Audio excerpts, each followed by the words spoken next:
The war of words between the two ruling All Progressives Congress and the People's Democratic Party seems to be gearing up. The presidency last night lambasted the 13 opposition People's Democratic Party governors over their position a fortnight ago that the ruling All Progressive Congress APC was unfit to participate in the 2023 general election.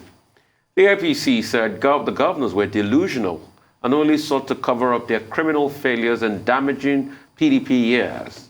The PDP governors had passed a damning verdict on the APC administration of President Muhammadu Buhari at a meeting on March 24 at Umubakwa, country home of the Vice Chairman and Abia State Governor, Okezi Ikweazu.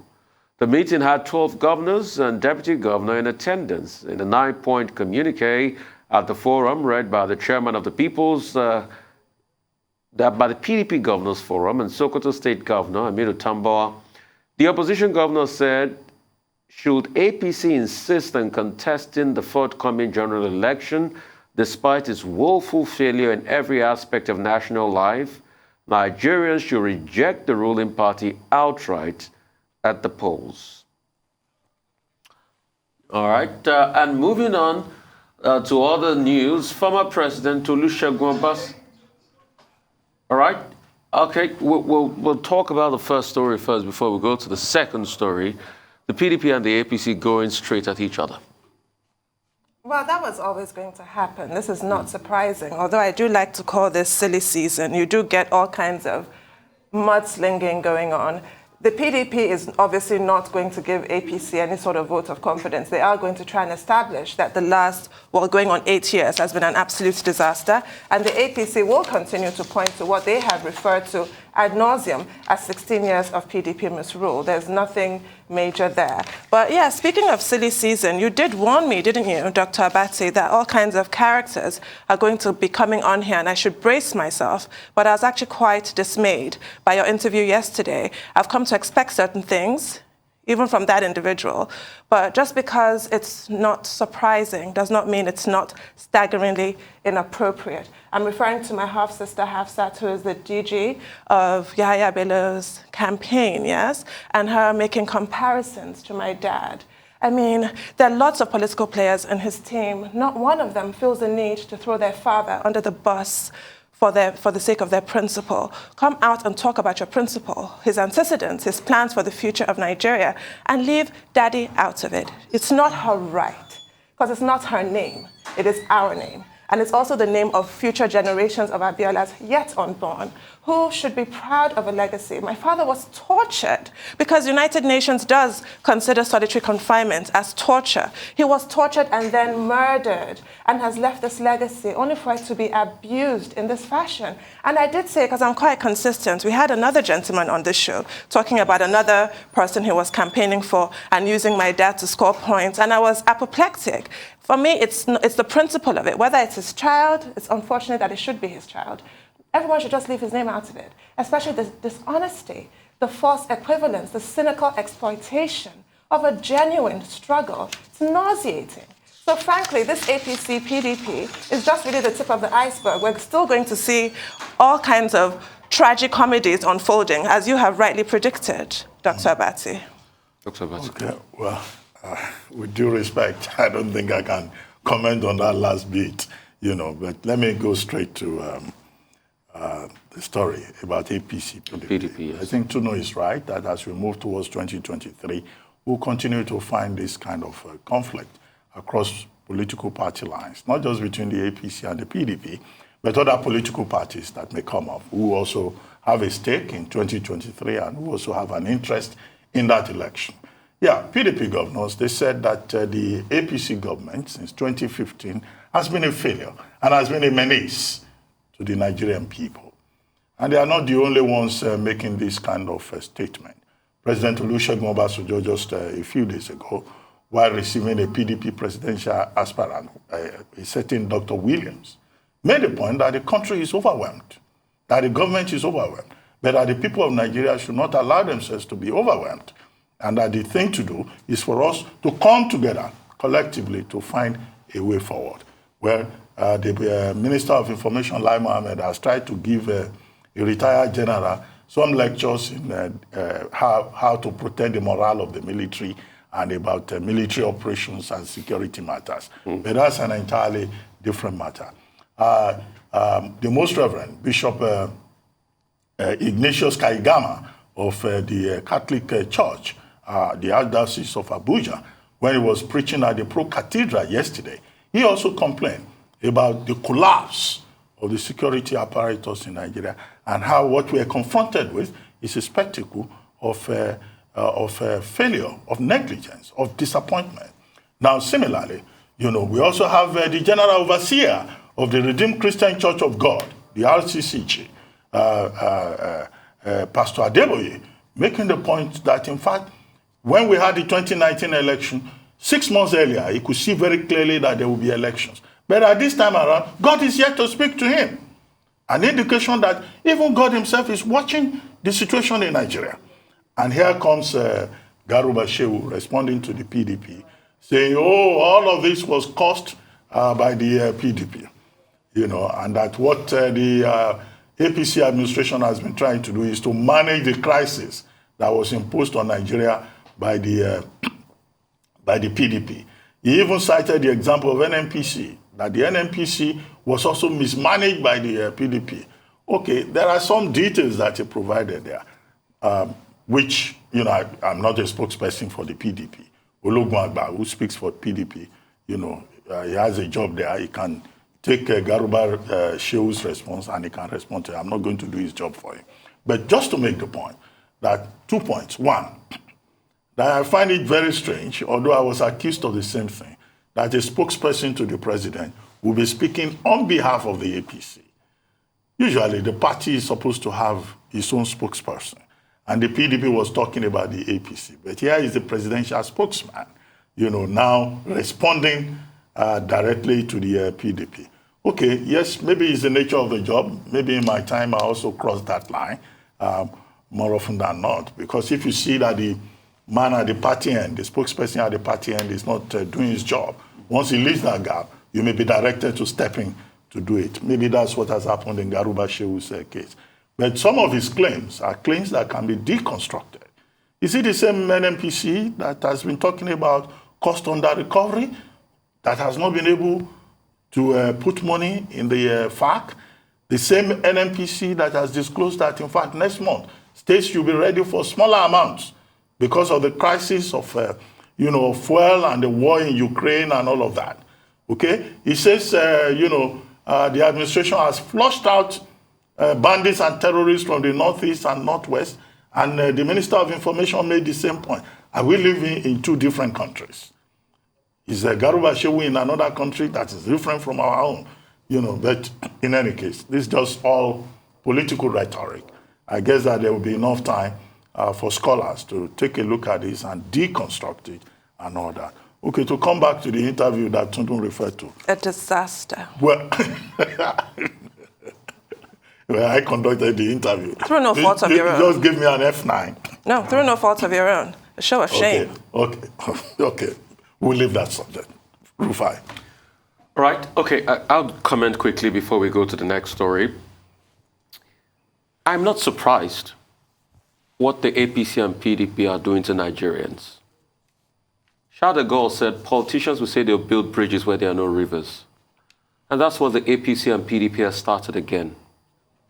Both of them put together, they've got over 20 years of democracy in this country. They have reduced every human development index possible. Nigerians cumulatively have become poorer over the years. There's more insecurity. There's more harm. There's more economic chaos in the country. And all they do is to go at each other and say, I still did better than you. The APC and the PDP, you know what they're doing? It's just like a fight between two people that came last in class. And the first one says, oh, I beat you with 1%. The second one says, no, it's 0.05. I think the greatest judge of all of this should be the welfare of Nigerians. What comes to Nigerians in all of this? What part of the stick do they get? They always get the bad part of the bargain. With all the resource this country has, spread across 923,000 square kilometers of land, with over 80 million hectares of arable land, food security is threatened today because of insurgency and banditry. Kaduna is cut off from Abuja. There is 33% unemployment rate and counting. World Bank says the poverty rate might go up to the high 90s or the early 90 millions of people. Almost every young Nigerian has become an Andrew. They want to jackpot. That is the lot of Nigerians. And the two political parties still thinks that this is the time for fighting. If they've got nothing to discuss, let me give them. I think it's best for both of them to come out and really talk about how we can solve the problem of poverty in this country, which is rearing its ugly heads. If both of them are arguing about solutions to insecurity problems, I would say it's a good conversation. But not this 16 and 8 years thing. It's like 6.5 dozen to me. Moving on to other news, former President Olusegunbajo has decried insecurity in the country. He spoke in southwestern Nigeria, Abeokuta, while hosting a presidential aspirant. Mr. Obasanjo said the incumbent government is overwhelmed by the challenges and there's a need for stakeholders to dialogue. The situation we are in the country today is not a situation where one man will say, yes, I have the solution, unless we are deceiving ourselves. And I believe that we need to sit down collectively, look at the situation. A situation where the train, you are not safe on the road. You are not safe in the train. You are not safe at the airport. Then what remains? And that is a very, very serious situation. If you look at the Nigerian today and Nigeria in the past, in 1960, 1980, 1970, Nigeria was in a good state. It was led by the youth. And some of those youth are the people that we're calling the older generation today. We'll be bringing on board a new Nigerian, a new, vibrant, younger ones, the young technocrats who are doing well in their different fields, who there will be a dynamic trend that will contribute their youthful age for the growth of the nation, which we are lacking today. All right, moving on to, okay, coming back to you on this, Tundu and Dr. Abati. President Olusegunbajo just saying just what we have repeated ad nauseum again.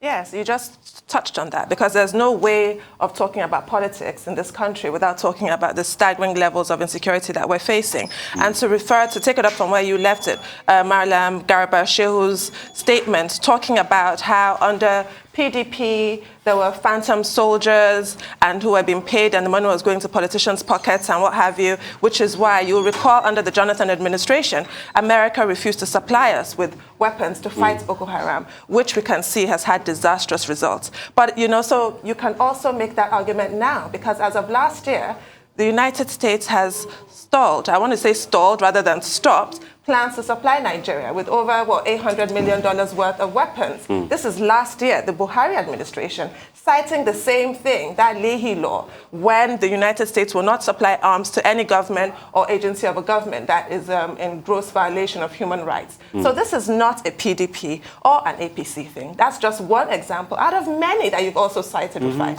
that just prove that point. We are facing severe insecurity. That train terrorist attack, we're all still reeling from it. Nobody can sleep with both eyes closed in this country. And you have this petty, ridiculous tit-for-tat games going on that address absolutely nothing. Former President Obasanjo is completely right on this score. Yes, okay. Let me add to this. Debo Olusegunbajo, the spokesperson for the PDP, had responded, to the attack on both Pastor Adeboye and President Olusegunbajo. He said that both men are stating the obvious, because we all know that, in fact, the situation in the country is tough. And he made the point in response to Alhaji Lai Mohammed, who says nobody should play politics with security. That was one of his points. And he said, well, President Obasanjo is apolitical. He's a statesman. He had pulled out of partisan politics, and given his experience, he's in a position to make certain statements. Alhaji Lai Mohammed, in responding to President Obasanjo, says, people who are criticizing the security situation in the country will demoralize the troops and that the military will need to be encouraged. Well, does he assume that President Olusegunbajo does not know enough about the morale of the military or the nature of security and its opposite in a country? And I thought it was a bit, interesting to see the Minister of Information trying to lecture, a former general, a former president, twice president of Nigeria, give him a lecture on the morale of the military and about the state of insecurity in the country. But the point from President Olusegunbajo's intervention is that all of us, we need to come together and give suggestions, which is, something you really cannot condemn. Nigerians are truly overwhelmed. That is the truth. Now, I cited the example also of the contribution by Pastor Adeboye. Pastor Adeboye even asked the question, why Kaduna? Why is Kaduna a strategic target of Syria attacks? Okay? And he also said, look, members of his church should get involved in politics. He will not vote because he doesn't want to be seen as being unjust or partial or anybody. So he will maintain a complete position of neutrality, right? And that members of his church should go and get their PVCs and everybody should go out and vote. And that is the mood in Nigeria today. Although one other Islamic cleric in Abuja at the Akpo Legislative Quarters Mosque, who made a similar statement, has been removed by a committee of the mosque. But I don't think anybody would dare say Pastor Gio Adeboye, should be removed because of, because he made the same critical statement. The same with Archbishop Ignatius Kaigama of the Archdiocese of Abuja, the Catholic Archdiocese of Abuja. So these complaints are coming from everywhere. It is natural for government spokespersons, of course, to defend government. But what the people will go home with is the evidence of their eyes, the kind of evidence that was outlined by President Obasanjo, the kind of evidence raised by Pastor Adeboye, and the kind of evidence outlined by Archbishop Kaigama, Most Reverend Kaigama of the Catholic Church. So, and you'll find other people, ordinary people, also expressing concern that something needs to be done about poverty, about killings. Who is going to account for the killing of that Dr. Chinelo, who died, who put out a statement saying, look, I've been shot, and then he died. All the other, 8 persons, 7 persons that died in the bombing of the Kaduna train incident.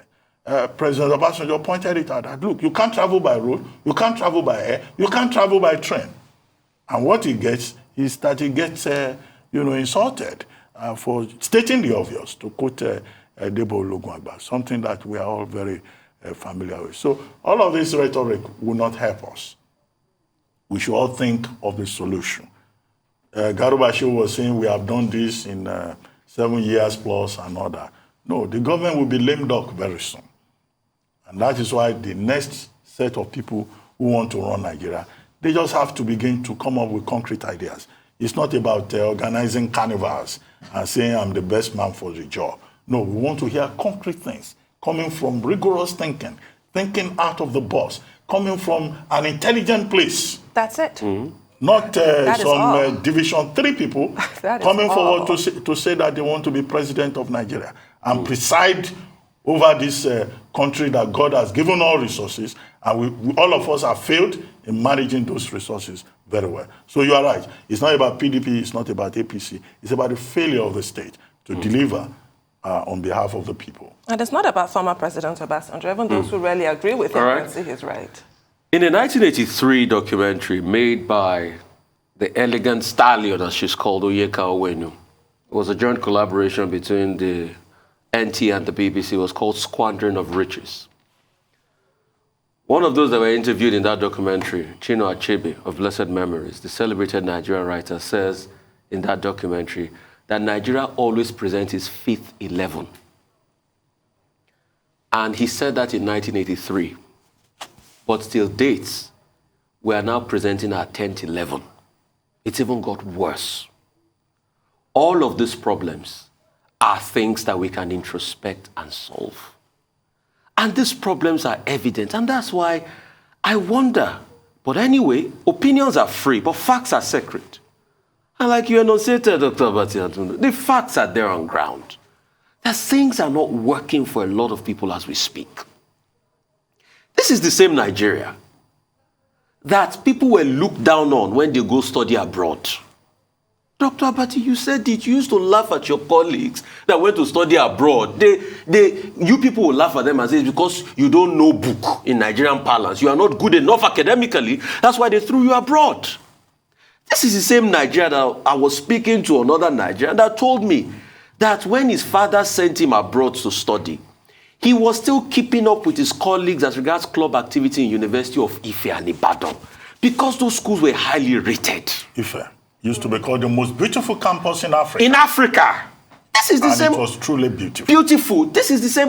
And it's an architectural masterpiece. So this is the same country where the Saudi royal family used to come for healthcare at the University College Hospital in Ibadan, UCH. In fact, that hospital was rated number 4 in the Commonwealth. This is the same country. Then the question is, what happened to that same country? Leadership happened. Leadership happened. And then some people are still molding opinions to say it's not happening. The facts are there. What we should be thinking of now is solutions to the problem. And we are all involved. I don't care your political party. This is not about political party. There is fire on the mountain, like Asha says. Nobody seems to be on the run. There is fire on the mountain. And no one is running. All right, let's run. That's all on News Headline. We'll take a short break now. When we return, we'll have Rotus, we have Michael, we have Adesua, we have Aaron to give us updates on Africa, global business, COVID-19, and sporting activities across the globe. Stay with us.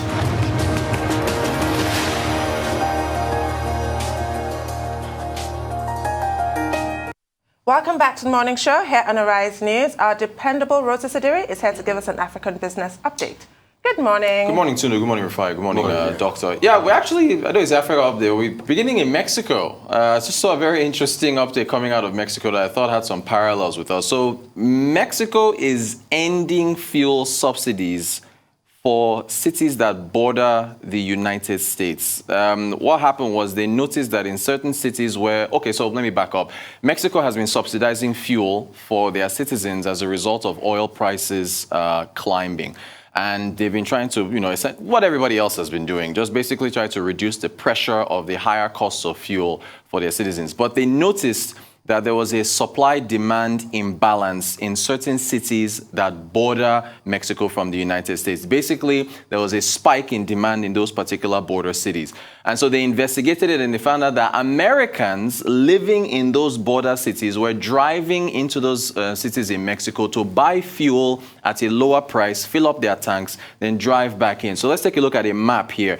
There's a map that we circled some of those particular cities. So you can see these, so the United States, this is northern Mexico. At the top, you've got Texas, Corpus Christi, New Brunswick. You've got, Houston and so on, New Mexico, Arizona, all the way up there. So Sonora, Chihuahua, Coahuila, Tamaulipas, Baja California. These are some of the border cities where they've noticed, it's circled in red, and then Nueva Leon, where they've noticed that there were spikes. So in all these areas, fuel is now going to be deregulated and sold at the pump price because they're basically saying that we will not subsidize the consumption of Americans looking to save money by coming in here. So look, this thing was done, they announced it on Saturday. Done. No long story, no debates, no nothing. Now, you bring it home here, we are bordered by Chad, Cameroon, Ghana. We hear, I was in a forum where they were even saying as far as Sudan, Nigerian fuel is getting there. So, again, what is it that these other countries are doing where with the snap of a finger, you can just end subsidies and just, close up consumption for people who are trying to profit off it?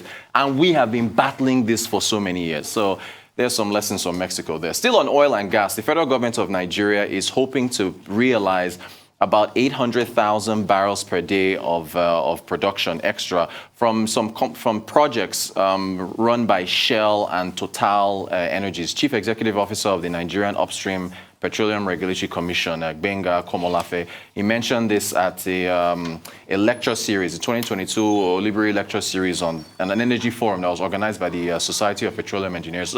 So essentially, let's see, I think there's some deep water projects, North and South Bonga fields held by Shell, Priora projects that's all held by Total. They are saying that we can realize it. The question, though, is when, right? Talking to oil and gas analysts, they're saying that we shouldn't expect this 800,000 barrels per day anytime soon. Final investment decisions have not been arrived at. There's still the procurement process and everything else that has to do with it. So some are even saying it's not going to happen, won't happen end of this year, won't happen in life of this administration, will probably take a long time. In fact, the Petroleum Industry Act that wasn't passed for a while actually held up, in addition to funding challenges, some of these deep water projects. So while they're hoping to get 100,000 barrels per day from it, as far as when that will happen, that is going to take a significant amount of time. To the National Theatre, Central Bank Governor Gordon Emefiele along with the Group Managing Director of Access Bank, Herbert Wigwe, which is now, of course, a holding company, also Guarantee Trust Holding Company head, Segun Agbaje, and a number of, I think, Lai Mohammed, Minister of Information and Culture, Sunday Dare, Youth and Sports. They were all taking a courtesy visit to see the improvements in the rehabilitation of the National Theatre. And Gordon Emefiele said that, look, it's actually attracting foreign direct investment, as in interest from overseas. Because funny enough, I actually drove, I went through there over the weekend myself, and there's a massive train station that is supposed to bring folks. If you think about Disney World and the rail that brings people to those sites, it's kind of like that. So the work is ongoing. He says it could be available by, or rather opened by November, and that the president should hopefully commission it before he leaves office. So they're pretty optimistic about the National Theatre being open soon. And then more on subsidies again. Kenya is subsidizing fertilizers. They've announced a 5.7 billion shilling fertilizer subsidy, which is supposed to protect farmers, boost food production. Look, the election year is on in Kenya. They've subsidized electricity, they've subsidized fuel, they're subsidizing LPG, liquefied petroleum gas, and now they've announced a fertilizer subsidy. So subsidy. You know what they do during election? They give you everything back. Just like we're talking about Rishi Sunak giving everything back close to election year. Right. But one thing is important. Kenya is suffering a lot of food crisis, supply chain crisis, and the like. Maybe this will spur food production in the country and help them a great deal. And apart from that, it will reduce the pressure. Because, see, we can't deny the fact, and Nigeria is not insulated from this. There are inflationary pressures everywhere in the world. COVID really brought us a lot of problems with supply chain. But how can we cushion the effects? You need thinking, because we've seen countries also come out of it. We've seen countries do well amidst all of the crisis all around them. But if you get supply chain right, concerning subsidy, it's a conversation we need to have. But fuel subsidies, okay, the Mexico thing. The difference between Nigeria and Mexico is, at least they are carrying the fuel to the border towns. Here, the NNPC doesn't even know how much fuel we consume on a daily basis.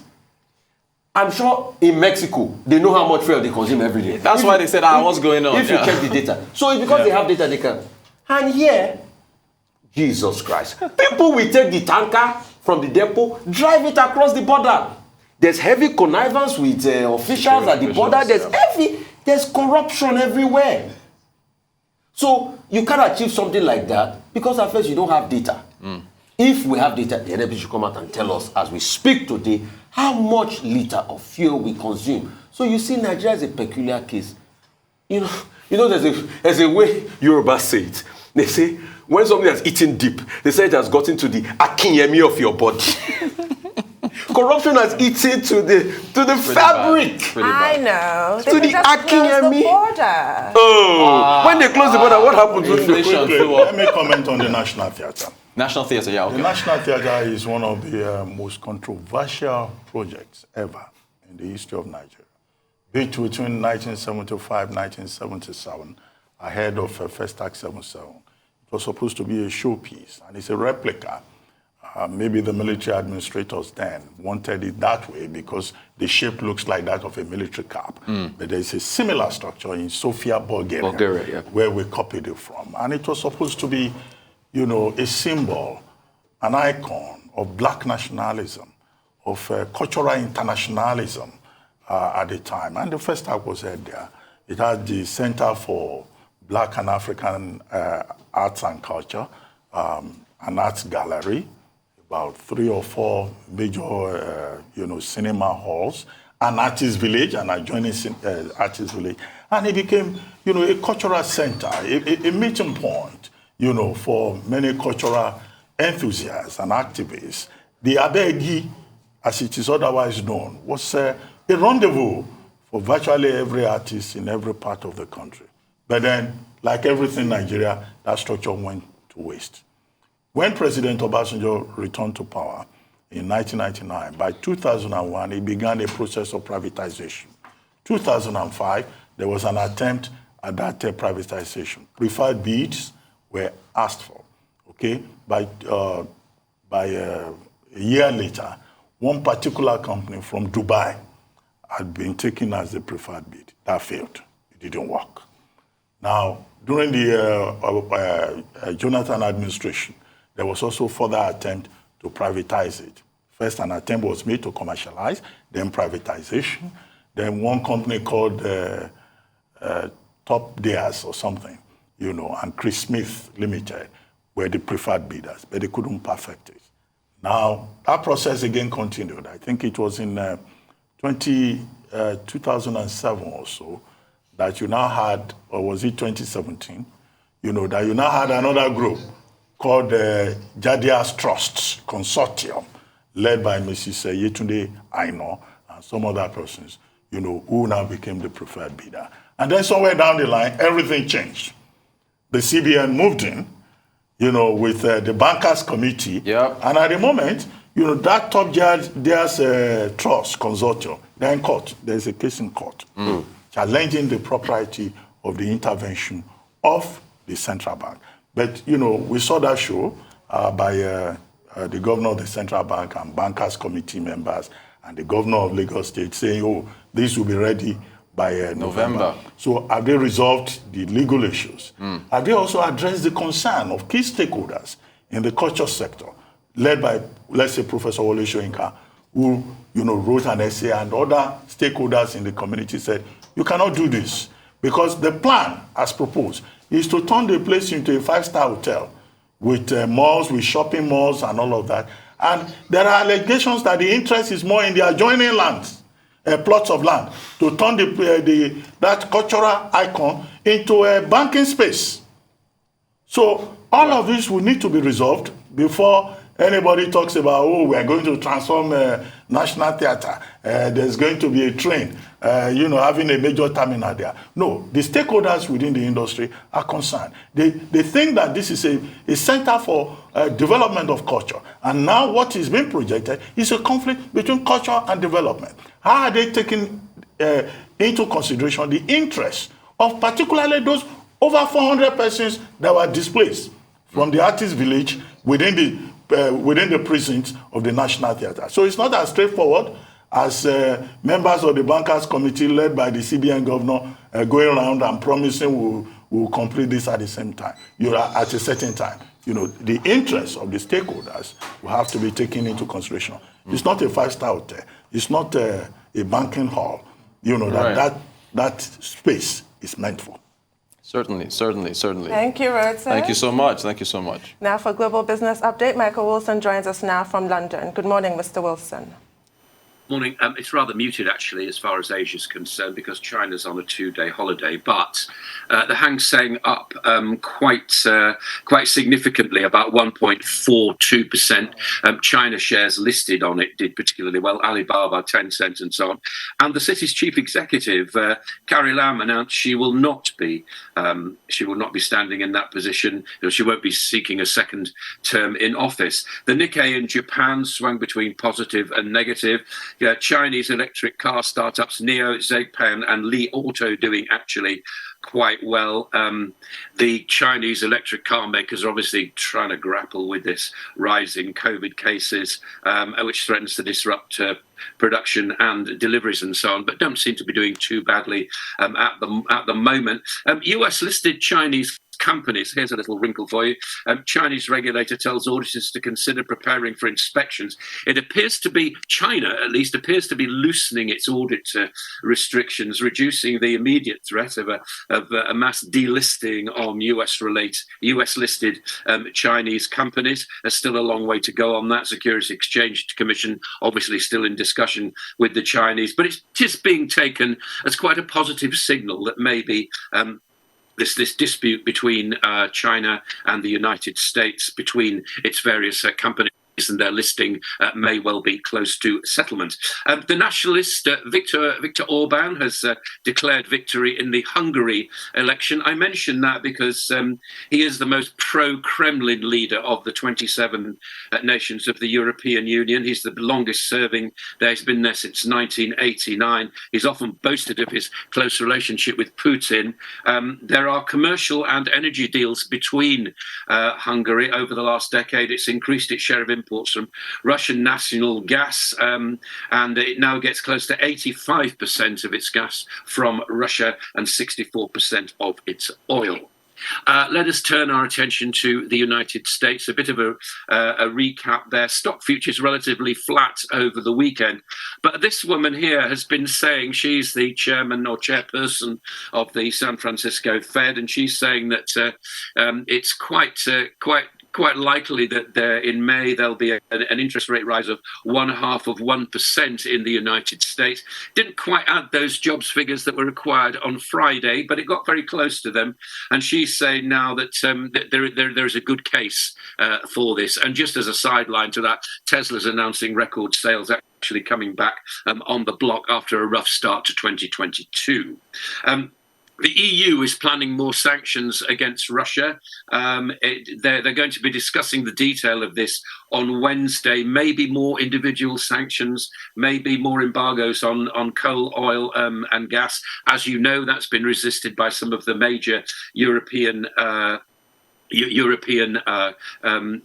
economies. The United States has already put a complete ban on Russian oil and gas. The UK to phase out Russian oil and gas by the end of the year. The EU reducing overall its dependency on Russian gas by 2/3. There may be more to come. Energy, as far as the UK is concerned, let's turn our attention to the UK, will not be rationed, according to the Transport Secretary, Grant Shapps, who was talking over the weekend after calls from the Labour Shadow Business Secretary suggested that ministers prepare for rationing. It's not going to take place, according to him.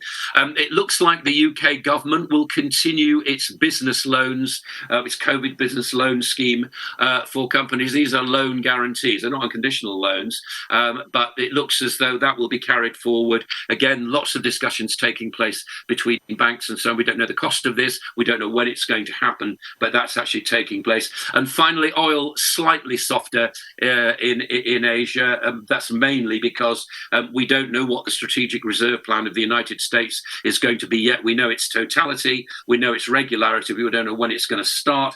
And a UN brokered deal between Saudi and Yemen's Houthi rebels has had no effect on the oil price whatsoever. I suspect things are relatively muted because China is not trading today or tomorrow. That is the global view. All right, real quickly, Michael, I'm going back to Britain. It is said in a report that 1.5 billion now have been taken out in credit card debts because of the economic crunch in Britain. People are reacting. Citizens are reacting. They are taking a lot of credit card debt, unprecedented credit card debt. because of the poverty hitting them, because of many things happening in the British economy. What's going to be the response, to all that is happening? Because Britain looks like a country that is begging on its knees now. You might not want to admit that, but that's the way it feels for a lot of people living in Britain. Secondly, how is China sorting out Evergrande? And we're not hearing anything about Evergrande any longer. And we hear Putin has a bond repayment coming up today. Has he got money for that? I've been reminding you about Evergrande actually most of last week, saying that it has actually slipped behind the headlines. What we've actually seen is other property companies in China also doing the same as Evergrande. In other words, reneging on their payments and not being up to date with that. I think, as I've always said about this, I think it's a sort of managed descent of Evergrande because the Chinese would not want to lose face by seeing that Evergrande has actually failed, given it is hugely indebted, and as you've often said in the past, could be housing many nations of the EU within its empty apartments. Russia, don't know really. It's been asking for payments in rubles. Its attempt to bring the ruble up. It's done that certainly. The ruble has increased in intrinsic value over the past week or so. Whether it's got the money to pay those debts, I don't think that Western creditors will be actually after being paid in rubles somehow, but we'll see. I think we'll hear more about that. As far as credit cards are concerned, yes, it's frightful, isn't it? I mean, I absolutely agree with you. This cost of living crisis is something that we haven't really seen for many years, and is going to grow towards the end of the year. I mean, I hope people understand that getting money on a credit card is an extremely expensive way to borrow money, and they would be better off actually speaking to their bank rather than credit cards. But that's up to them. Yes, it's certainly a very worrying situation. Dr. Okonjo-Iweala, the Director General of the World Trade Organization, in an interview with the BBC, has said the WTO has revised its global economic growth outlook going forward from about 4.7 to 2.5, so more or less about half. Okay, due to the war in Ukraine and also global supply disruptions, which may affect food, and poorer countries being most affected. What do you think of this? And more so, as Ukraine has been asking for Russia to be expelled from the WTO, but she says, no, this will be a very difficult thing to do. Why should it be so difficult to take WTO, to take Russia out of WTO as part of efforts to further put pressure on that country? And then secondly, Amazon in New York, a guy called Chris Smalls has led a group of Amazon workers to form a union. They voted, 55% to 45%. And this has been described as a major victory for workers. But Amazon, of course, second largest employer in the United States, over 1 million, workers on its payroll. He's saying that, look, this was something that the Department of Labor Relations influenced unduly, and that it will go to court. Meanwhile, in Alabama, those Alabama Amazon workers in a factory in Bessemer, they also had a vote on the matter, but it was so close, and about 400 of the votes have been disputed there. But do you see this as the beginning of a momentum that Amazon cannot control or stop, although the Amazon officials seem determined not to allow unionization? Yeah, I think it is the start of a movement. I mean, Amazon officials were trying to scare some of the workers in Alabama, weren't they, by saying, yeah, sure, you can have a union, but remember, you'll be paying union dues as well, and you'll be paying for the whole structure of that through your wages. So whether you feel you're going to get more wages, or whether that will compensate for the amount you're paying as far as the union is concerned, yes, that's fine. Will Amazon become unionized? I suspect it probably will, actually. The Department of Labor was very unhappy with the way they felt that the original elections which took place in Amazon were, in their view, tampered with by Amazon. So I feel as though there is a movement afoot here. We will all be paying more for this, no question about it, but I think personally, I think it's a good idea, and I'd like to see Amazon workers unionised, because I think they work extremely hard and deserve money in this changing economy, which is down to delivery and the rest of it. As far as the WTO is concerned, I think she's doing a marvellous job. I think that it's statesmanlike to say that we cannot just expel Russia from the World Trade Organization. I think that's something which will be put on the back burner for a while. I'm pretty sure. I think much more important is a call for rich countries to help poorer countries by sending them food. If that can actually take place and it can be transported, I think that's very good indeed. And she certainly is making her mark in the WTO, which I think over the years has trailed what's actually going on in the world. So good luck to her. Well, thank you very much, Michael Wilson. See you again tomorrow. Right, for updates on COVID-19 pandemic, Adeso Omora is here with us. Adeso, great to have you this morning. I don't know what's happening, but I hear they stopped some Nigerians in Dubai for coming in because of this new COVID protocol. Wow. Good morning, Rufai. Good to be here again. Yeah. Good morning, Tundu, and good morning, Dr. Abati. Well, I do not have details of that particular story, but I do know that the Nigerian government has revised travel protocol and they come into effect today. So perhaps with the time difference between Dubai and Nigeria, that protocol was probably not into effect just yet. And the airlines would be careful to bring in travelers who do not follow this protocol, because they will be fined. I'll give you details in a moment. But let's look at the global statistics for the coronavirus this morning. As provided by the Johns Hopkins University, at the moment we have 491 million COVID-19 infections globally since it started, and at least 6.15 million deaths have been recorded. And we also have 10.9 billion vaccine doses administered so far, since the first vaccine doses were administered over a year ago. Vaccine inequities still persist. Here in Nigeria, 19.3 million people, or 17.3% of eligible targeted persons, are partially vaccinated. That means they've received 1 out of the 2 doses of COVID-19 vaccines they're supposed to get. Meanwhile, Nigeria also says 18.8 million people, or 11.5% of those targeted, are now fully vaccinated in Nigeria. So at the moment, we have 11.5% vaccination rate in Nigeria for the targeted population. We're not looking to vaccinate the entire 200 million just yet. And talking about those travel protocols, Rufai, well, the new travel guide will come into effect today. They were released by the PSC, that's the Presidential Steering Committee on COVID-19. And it also prescribes sanctions for airlines that bring in violators of the new rules, as I said. Well, these are some of the revisions to that protocol, which will be revised or looked at every 4 weeks. Fully vaccinated travelers are no longer required to carry out pre-departure tests. They will not also be required to carry out post-arrival PCR or rapid antigen tests upon arrival. You recall that when we spoke about these travel protocols about 2 weeks ago, they were supposed, that's inbound fully vaccinated travelers were supposed to take rapid antigen tests at the arrival lounge of the airport. However, that has now been taken out.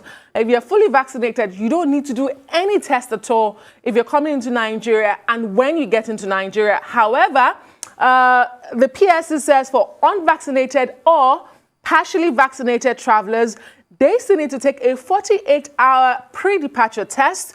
They will also undergo day 2 and day 7 PCR tests at their own cost. All inbound passengers must register via the Nigerian International Travel Portal. And on the issue of airlines boarding violators, such airlines would, among other sanctions, be fined $3,500 for each traveler. And airlines that consistently fail to comply may be banned from traveling into Nigeria or flying into Nigeria. Now, travelers who are non-Nigerian will be refused entry and returned to the point of embarkation at the cost to the airline. Again, the travel protocol comes into effect today.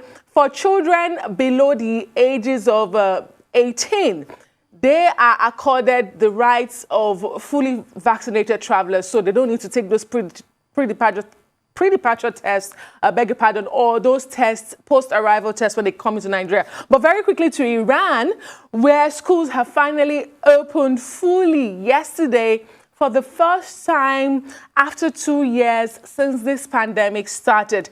Being fully vaccinated, however, is a prerequisite for attending schools or classes for both students and teachers. So far, 63 million people have received the first dose in Iran, first dose of COVID-19 vaccines, and another 56 million have been fully vaccinated, according to the Ministry of Health. It also says that at least 26.2 million people have received a third dose of vaccines in Iran.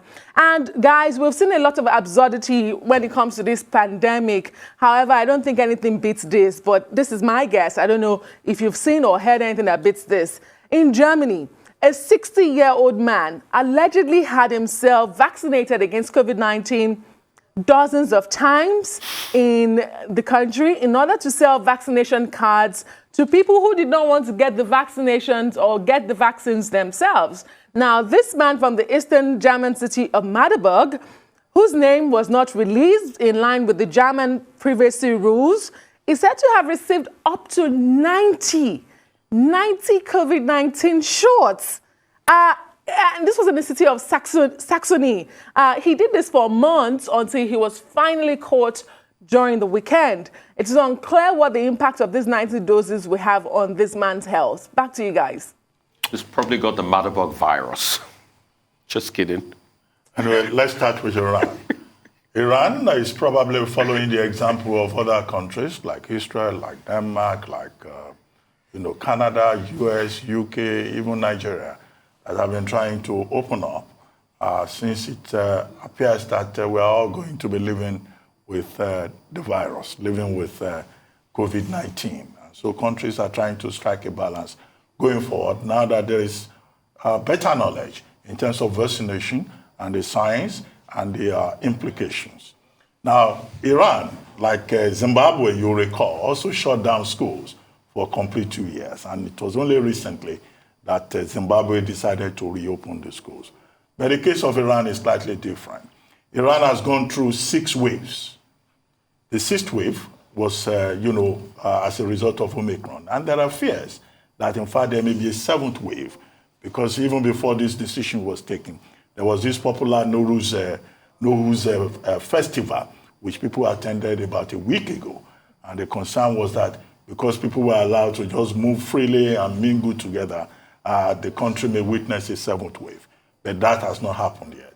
With regard to education, the Education Ministry had been adopting the option of online teaching, okay? And also state television was providing lessons. But this was a problem for, persons in very difficult to reach areas of Iran. And that displaced, a number of children from having the opportunity for education. And if you recall, UNICEF had put out a report long before now that, look, part of the impact of COVID is that the longer you keep children out of school, the more, you will have many out-of-school children, and you will have issues, with the country being able to build a future generation. So that's another consideration there. But Iran has the largest number of infected persons and deaths in the whole of the Middle East. It has the highest death toll. So even if the schools have returned, it is interesting that the authorities are insisting that all the children and the teachers must be fully vaccinated. And as we saw in that particular video, people are still using masks. As for Nigeria, I've seen that revised, COVID-19 protocols for inbound and outbound, travelers.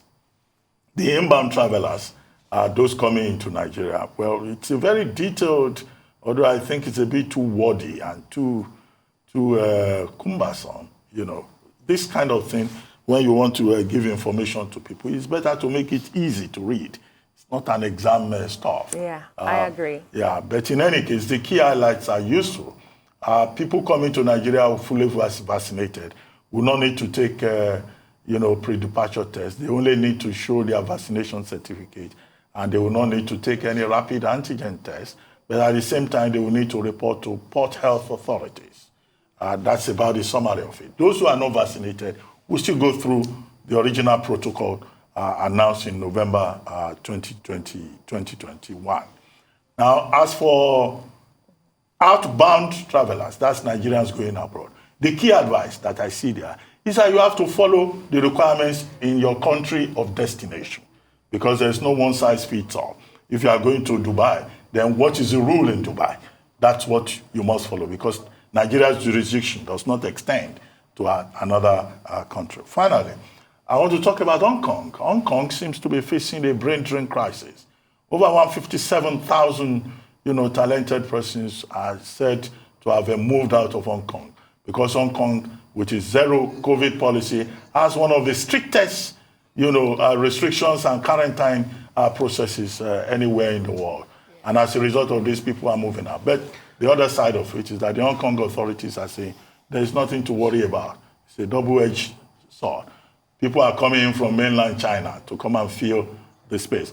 But Hong Kong is supposed to be an international, hub, Asia's world city. And so what does it do to its reputation if businesses and talented persons are moving out? It's not easy. On that German desperado, there seem to be so many desperados around. I mean, there must be better ways to earn money, surely. It reminds me of some of the racism that surrounded continue to surround the COVID-19 pandemic. You recall, Adeswa, that at some point, our vaccination cards from African countries were being scrutinized and assumed to have been forged. And now look at what this creature in Germany has done. Remember as well, the Omicron travel ban. They just can't wait to call us or smear us in some kind of way. But obviously, fraudulence, desperation, avarice, name it, it's universal. Well, thank you, Adeswa. All right. Thank you so much, Adeswa. I really appreciate you. I don't want to use the word the fraudulent German this morning, but it's fine.